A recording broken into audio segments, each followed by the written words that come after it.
President Omar ডাক দেয়া কয়, তুমি কি জানো কার সামনে দাঁড়ায় কথা বলো? আমি ওই ওমর, যে ওমরের বিচার হলো কোরআনের বিচার। কেউ যদি খুন করে তাহাকেও ফাঁসির কাস্টে ঝুলিয়ে মৃত্যুদণ্ড দেওয়া হয়। আমার সামনে ঠান্ডা মাথায় যাই না বুঝা বলো, তুমি মারছো নাকি এমনিতেই মরে গেছে? আল্লাহর বান্দা পরদেশি যুবক ডাক দেয় কয়, প্রেসিডেন্ট আমিও তো ওই মানুষ, যেই মানুষ ইচ্ছা করলে খেজুরের বাগান থেকে ভাইগা অনায়াসে বাড়ি পর্যন্ত যেতে পারতাম, কিন্তু মালিকের কুদরতি চোখ ফাঁকি দিবার পানি নেই, যার কারণে আপনার পর্যন্ত আসা। সুতরাং এই স্বাভাবিক একটা কথা, একবার কেন 1000 বার যদি জিজ্ঞাসা করেন, আমি ওই মুসলমান জীবন দিতে পারি, জবান দিয়া কখনোই মিথ্যা কথা বলতে পারি না। সুতরাং ওই মানুষটা এমনিতেই মরে নাই, আমি তারে নিজের হাত দিয়ে মারছি, আল্লাহ ছাড়া দুনিয়ার কেউ দেখে নাই।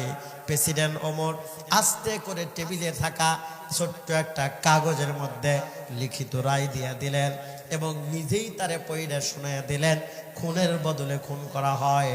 যেহেতু তুমি খুন করেছ, আগামীকাল সূর্যাস্তের পূর্ব মুহূর্তে তোমারে ফাঁসির কাস্টে ঝুলায় মৃত্যুদণ্ডাদেশ দেওয়া হলো।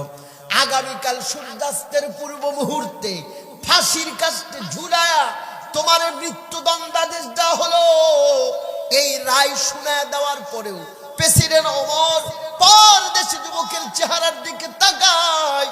এখনো পর্যন্ত মালিন্যতার কোনো ছাপ নাই, ভয় আতঙ্কের কোনো চিহ্ন নাই, যার কারণে প্রেসিডেন্ট ওমর ডাক দেয়া কয়, এই পরদেশি যুবক, আগামীকাল তোমার ফাঁসি হয়ে যাবে, তোমার জীবনের কোনো শেষ ইচ্ছা আছে কিনা তুমি তাই বলো।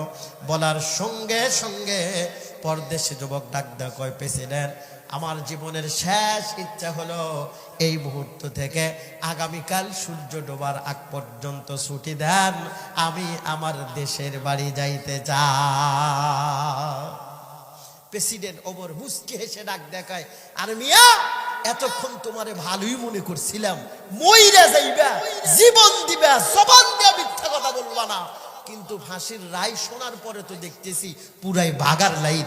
তার কারণ হলো ফাঁসির রায় হয়ে গেছে, এমন আসামিকে একদিন আর এক রাত্রের ছুটি তো দূরের কথা, মাত্র 10 মিনিটের জন্য যদি একা সাইডে দেওয়া যায়, ওরে তামাম দুনিয়ায় খুঁজে পাওয়া যাবে না, চাঁদের দেশ ছাড়া। আর তুমি কি কও একদিন এক রাত্রের ছুটি, তার মানে পুরাইটা বাগার নাই।